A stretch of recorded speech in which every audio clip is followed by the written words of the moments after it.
better. All right, give me 1 second. Let me find the computer over here. Okay. It's Sheldon. Paul is the first name.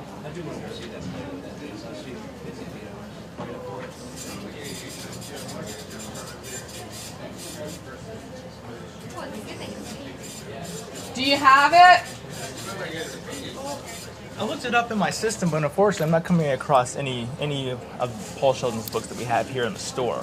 Would you like to see if I can order one for you, possibly? Oh, you should have them here. He's very popular. Well, we're probably Paul just sold. Sheldon? Most likely just sold out. Misery. Have you ever read the Misery novels? They're very good. I'm not familiar with Misery. I'm more of a history kind of guy. How can you not know Misery? You work here. How can you not know? Look, Paul Sheldon writes the Misery novels. They're very good. I'm looking for the latest one. Misery's Child. I really need that to complete my collection, and I really think you need to have that here.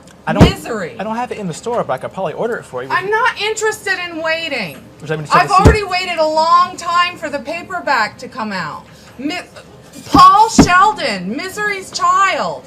Misery in France, Misery Betrayed, Misery in Love. You don't know any of these books? What kind of cockadoodie bookstore is this that you don't even know Paul Sheldon? Paul Sheldon, let me tell you something. I am Paul Sheldon's #1 fan. His #1 fan. And you can't be telling me that you don't have Paul Sheldon's books here. Isn't there anybody here who knows about Paul Sheldon? Isn't anybody familiar with the Misery books? I'm telling you, how could any of you be in a bookstore when you don't know Paul Sheldon? When you've never read Misery? What is wrong with you all? I don't understand what is happening! No worries, man, no worries. I am looking for a cockadoodie book! I can order it for you. Or see if another store nearby might have it. Ma'am? Ma'am?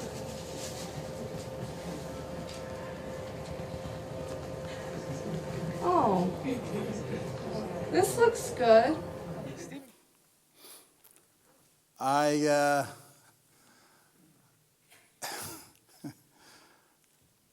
don't know if Pastor may be angry with me because I didn't send him that video clip. He did ask me for one. I got busy and I didn't edit it and I didn't set it up. So, Pastor, if you're angry, please forgive me. But I've been asked to talk once the IT man has got things going, to talk about a very, very, very important topic. It's called anger.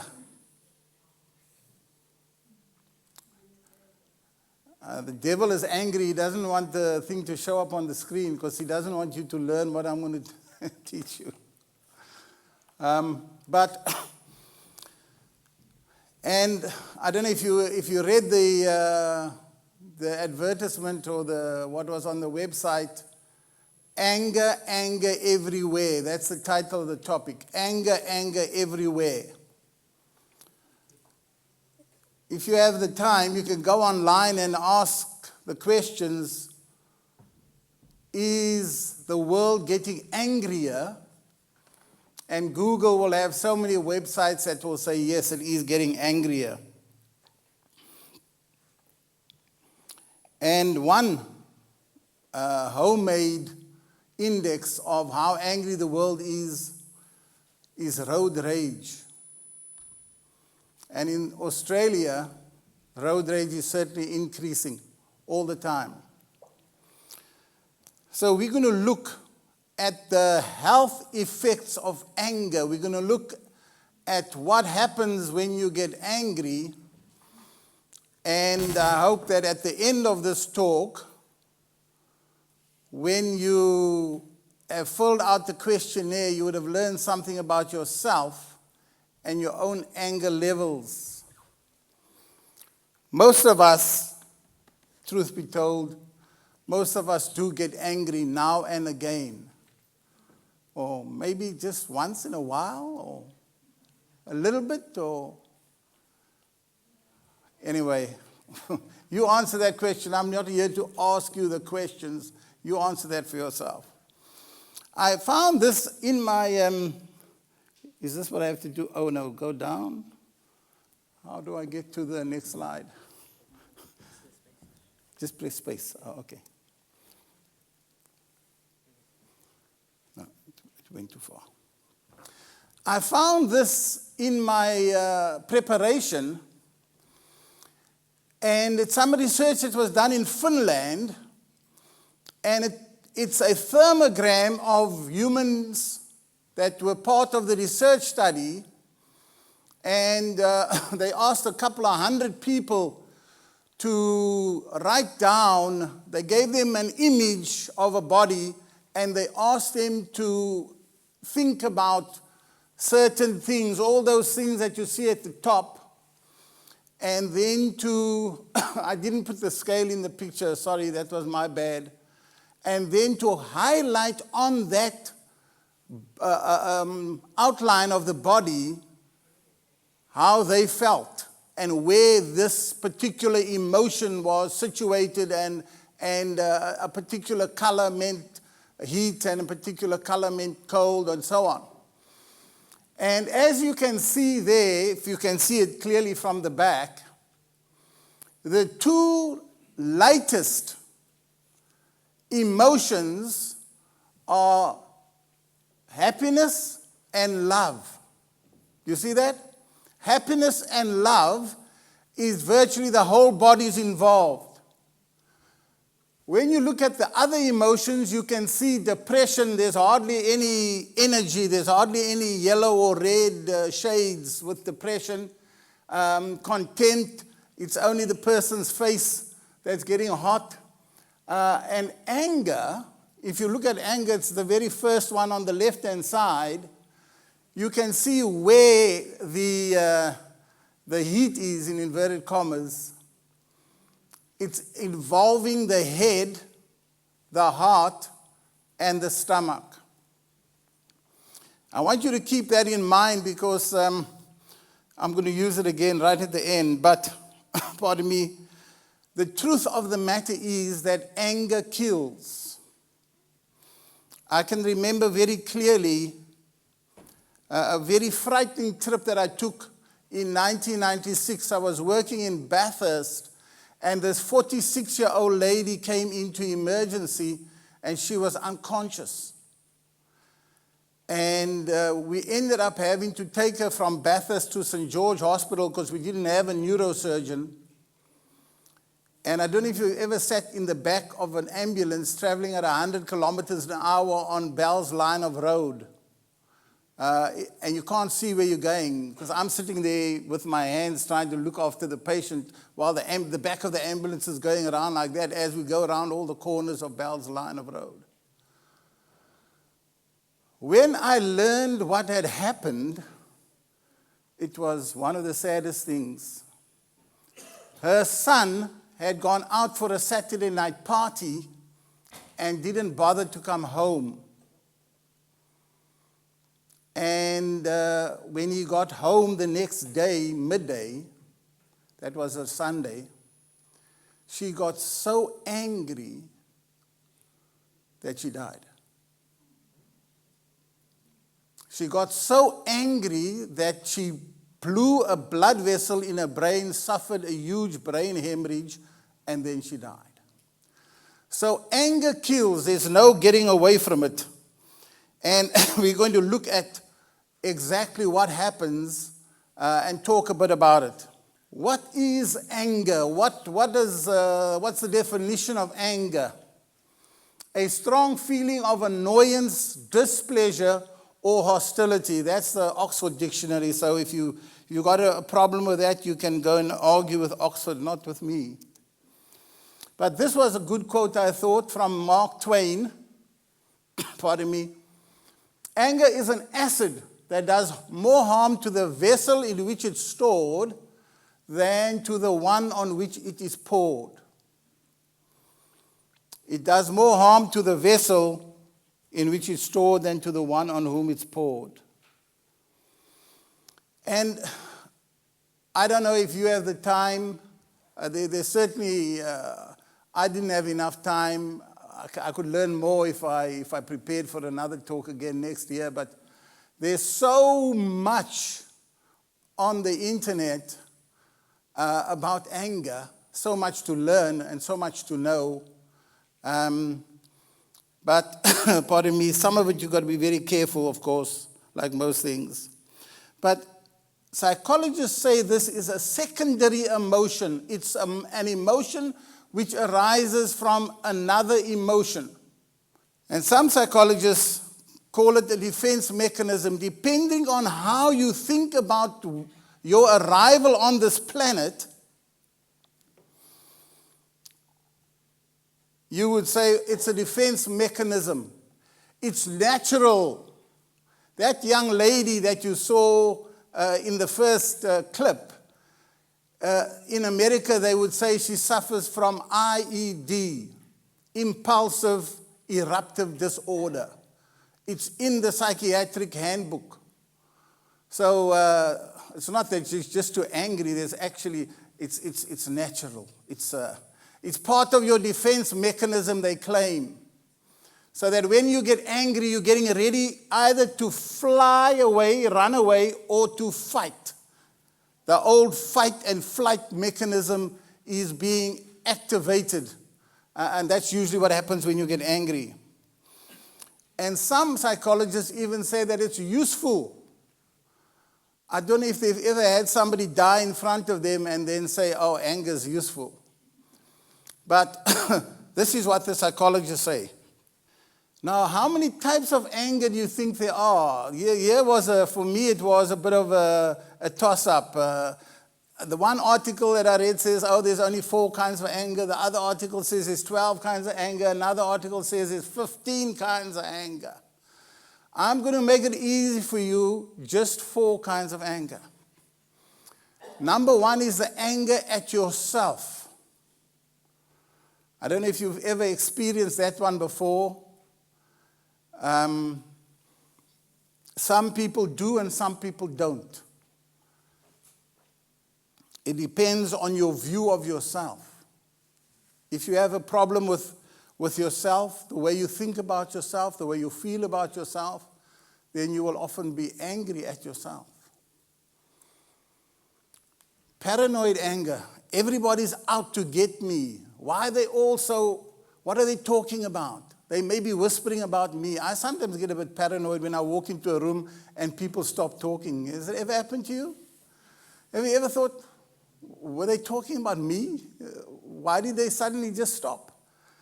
Whenever my wife comes into my study and I've just changed the page on my computer, what are you looking at? I don't know. It just happened. I'm not trying to hide anything. Disappointment. We're all upset because it didn't go the way we wanted it to go. So that's another type of anger. And constructive anger. The type that they don't mention here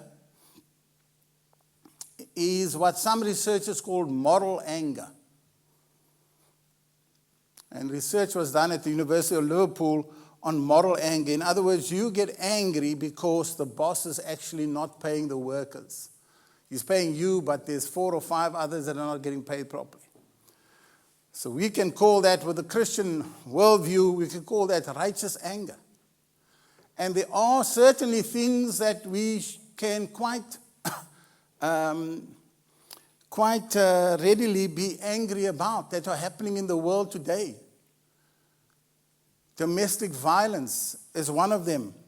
All the bad things that are happening in Syria are all things that could arouse some anger within us, which is certainly justifiable, but we're not going to talk about those today. Here's a quote from another professor of psychology, Stephen Stosny. Where does anger come from? And this is what he had to say.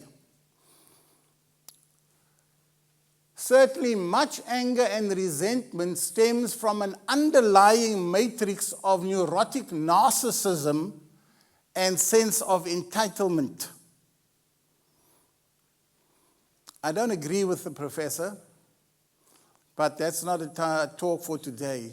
But if you look, if you define, if you break down what he's saying that if you are so obsessed with your self-image, neurotic narcissism, neurotic, the word neurotic means obsessed, means overly occupied. You're always worrying about yourself. Narcissism, the word narcissus comes from the Greek god who sat and watched himself in the brook. He fell in love with him to the point where he died because it was so beautiful. So you're so obsessed with yourself, and you have this sense of entitlement. Sorry, I don't want to get anybody angry, but isn't there a sense of entitlement almost everywhere these days? You know, there's this whole idea that you have the right to be happy. And I want to put it to you, I don't know if you've ever read any of C.S. Lewis's books. Mere Christianity is the book. I read it many years ago, but I never forgot. One of the final chapters was on no right to happiness.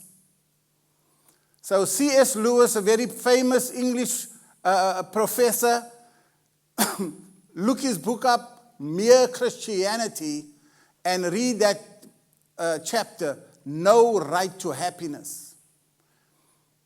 And this whole sense of entitlement fights against that idea that we don't have any right to happiness.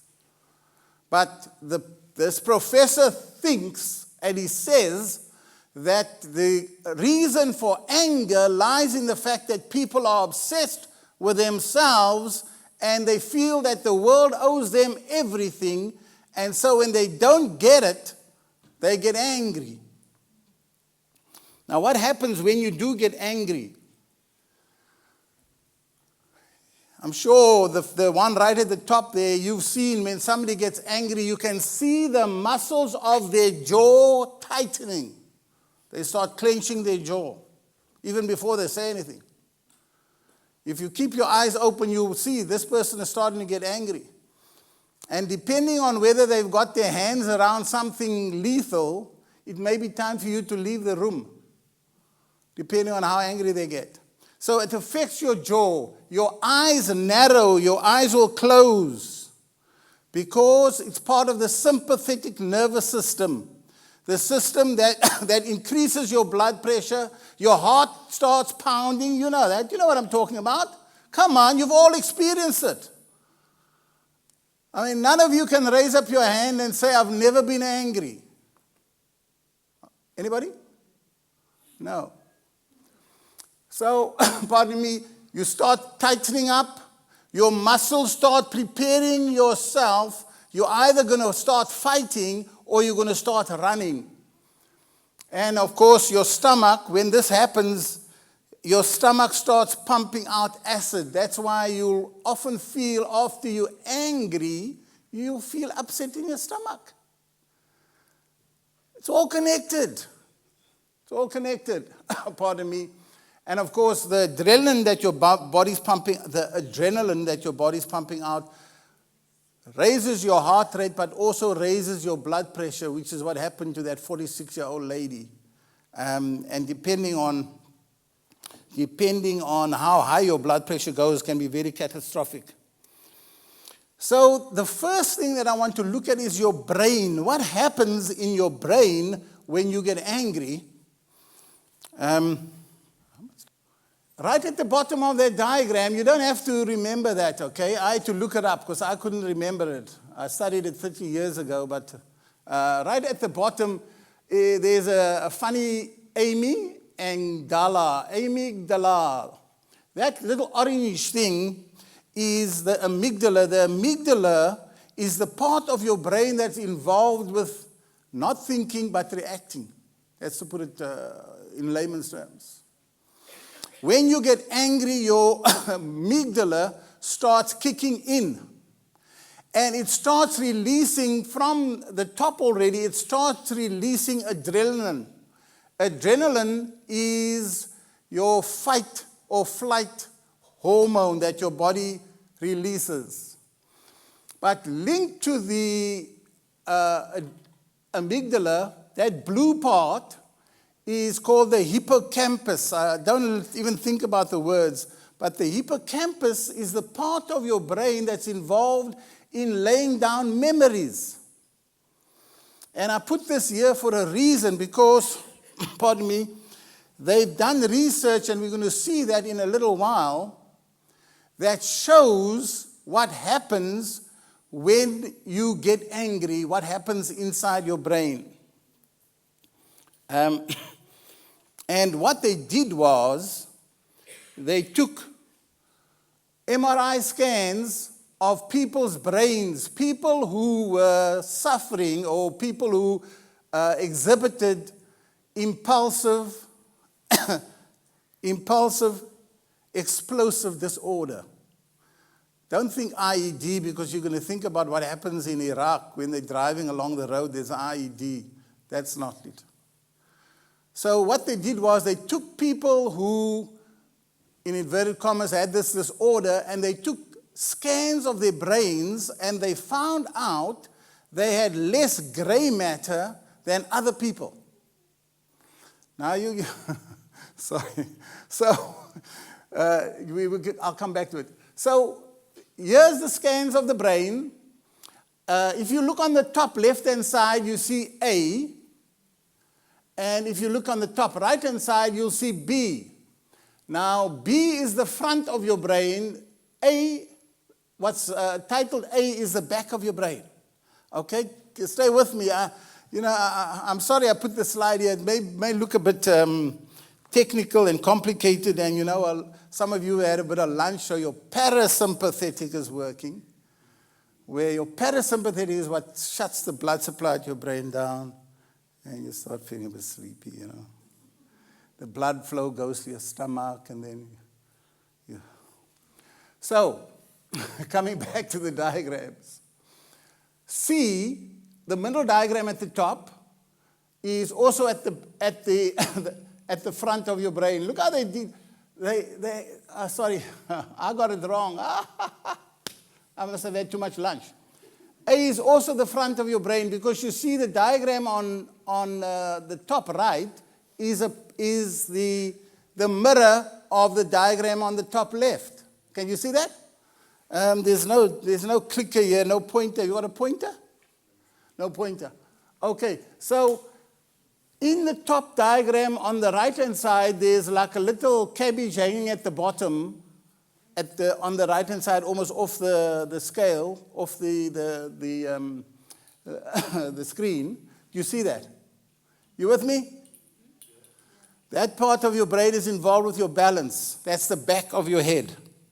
Okay? The front, where B is, that's called your prefrontal cortex. That part of your brain is involved with thinking. That's the part of your brain which is involved with you behaving like a normal person. They only discovered this in the 1800s when a man in America had a bar shoot through his eye and it destroyed his prefrontal cortex. He was a very fine Christian up until that time. His name was Gage. And what happened after that, when Mr. Gage, who survived, came to church, he used to get up and urinate in the front of the church, something he had never done before. But he did that because his prefrontal cortex had been destroyed. So all his inhibitions were taken away. So the prefrontal cortex is what is the reasoning, thinking part of your brain. The amygdala on that previous diagram I showed you is the non-thinking part. It's the reacting part. It's the part that takes over when you start getting angry. And you can see the pictures, these pictures or these MRI scans they took of people showed that people who are prone to anger have smaller parts of their brain that are involved with thinking and being rational and being reasonable. Now, I haven't read the original article, but what I'm thinking is, and they are saying, they're using this, they're making the conclusion from this study to say that, oh, it's natural. If you're the type of person that gets so angry because they don't have misery in the bookshop, then that's natural. You were born like that. And to my way of thinking, it's the way the world runs these days. We want to excuse everything as being natural. We don't want to take responsibility for things, so we call it natural. But I wonder if they had started out, if they do this, I don't think they ever will do it, is if they take scans of 100 children's brains and then follow that 100 children and see what happens. Because, I'm coming to the point, because, sorry, I know you're going to have to hold on to me. Research has shown that there's a link, and I haven't put this up, there's a link between the hippocampal neurogenesis. In other words, coming back to, how do I go back on this? In other words, what they did was they took mice and they kept the mice separated. And then they can't slice up a human brain, but they can slice up a mouse's brain. They then allowed the mice to fight with each other. And the mice who could fight, they kept separated, and they started slicing their brains up, and they looked at what was happening in the hippocampus. The mice who could fight, their hippocampus started getting bigger and bigger. In other words, their brains were making new cells because they were the ones who could fight. So, coming back to our slide, if you're a fighter, you actually, quite possibly, it hasn't been proven because they can't slice human brains up without lots of things happening. You quite possibly are laying down pathways in your hippocampus which is involved with memory. Remember I said that it's involved with memory? So you're laying down patterns. In other words, if you're always fighting, because the mice, they found that when they were successful fighters, that their brains were getting bigger in that area. Okay, that's the brain, pardon me. Let's move on to the heart. Anger kills. What happens when you get angry? We've spoken about it. What scientists have found out is that some people have a heart which is susceptible to an electrical disturbance when they get angry. Now, you all know, sorry. I spent about 15 minutes talking to a patient on Thursday because he wanted to know about his heart. He says, what makes my heart beat? And I explained to him the mastery, the masterpiece. I don't know if I've spoken about it here before. Just think about it. There's no pump in the world that can pump 60 times a minute for 90 years and never needs to go to the mechanic. But you got it. It's inside you. It's your heart. It's pumping 60 times a minute. You never think about it, do you? But what keeps your heart pumping is a little lump of cells on the top of your heart, which is 0.2 millimeters by 1 millimeter by 3 millimeters. Okay, keep those numbers in your head. No, it's just my way of keeping things in my head. It's 0.2 millimeters, guys. It's 1 millimeter wide and it's 3 millimeters long, and it's keeping you alive. Isn't that amazing? That's what I was explaining to this man. But that thing sends an electrical current down your heart, and your heart pumps and relaxes, pumps and relaxes. Now, some people, for some reason, when they get angry, that thing goes haywire. And when it goes haywire, you die. Unless you're close enough to the hospital and they can take out the defibrillator and shock you, and then you'll come back into a normal rhythm. But it doesn't only happen when you get angry, you are also at risk for the next 2 hours after you got angry. So you may get angry and think, oh, I'm going to cool off. And then an hour later, they find you in the toilet and you're dead because you had a heart attack. On a purely electrical basis, you had a heart attack. We spoke already about strokes. You get angry, your blood pressure goes up, and some people, especially if you've had a family member who's ever had a brain hemorrhage, you should go and have your own head scanned because it runs in families. Some people have weakening of their blood vessels that is prone to rupture when they get upset or angry or whatever, and when your blood pressure goes up, and you may be a sitting duck waiting for a heart attack. Heart failure. When you get angry, you get high blood pressure. High blood pressure puts an extra load on your heart, and then you end up with heart failure. And kidney problems. The kidney is linked to your heart. The kidney is involved in regulating your blood pressure. The kidney puts out substances that regulate your blood pressure and helps regulate your blood pressure by getting rid of too much water and so on. And your kidney will also be affected if you have problems with high blood pressure. Then, your digestive system. And not only your digestive system, there are other things that are affected by anger as well.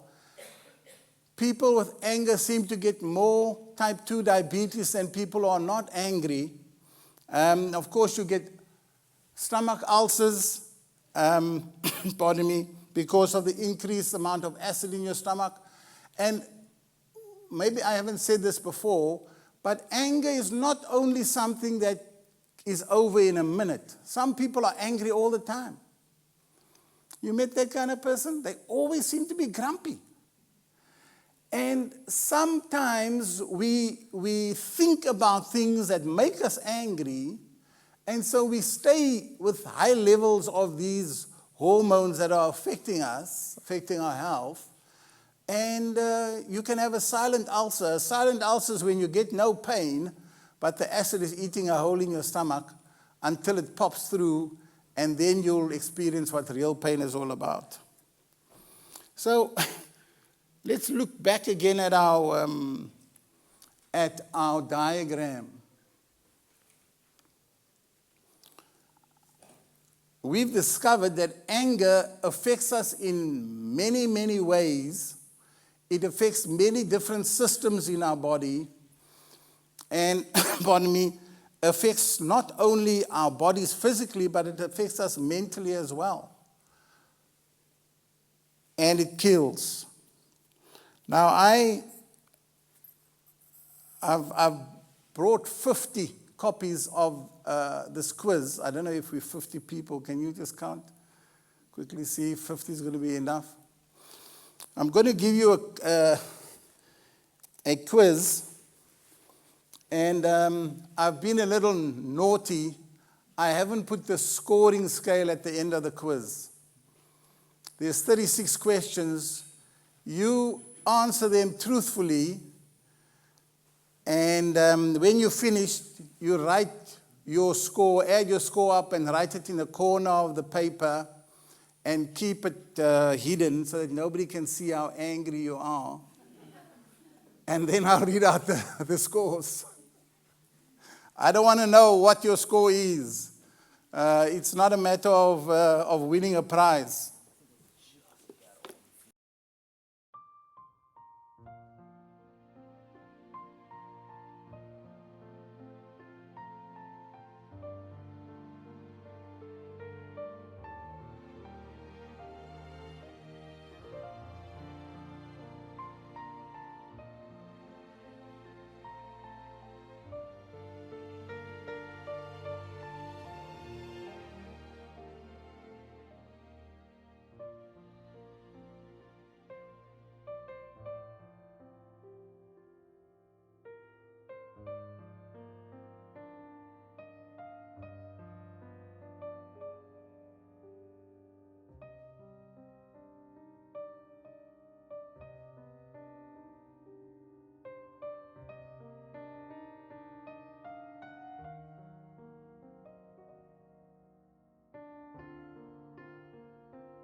You done?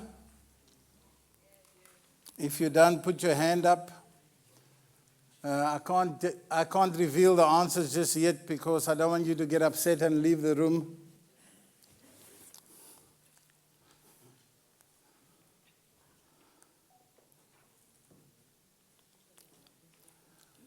Everybody done? Everybody finished? Okay, I'll start from the bottom. You are cool as a cucumber if you between 0 and 5. Only kidding. Between 0 and 29, you're cool as a cucumber. I don't want to see. Between 30 and 79, you are stressed or frustrated easily. Between 30 and 79. Stop sharing your scores there at the back of the class or you'll be thrown out. You're making me angry. Between 80 and 119, you've got mild anger management problems. Between 80 and 119, you have mild anger management problems.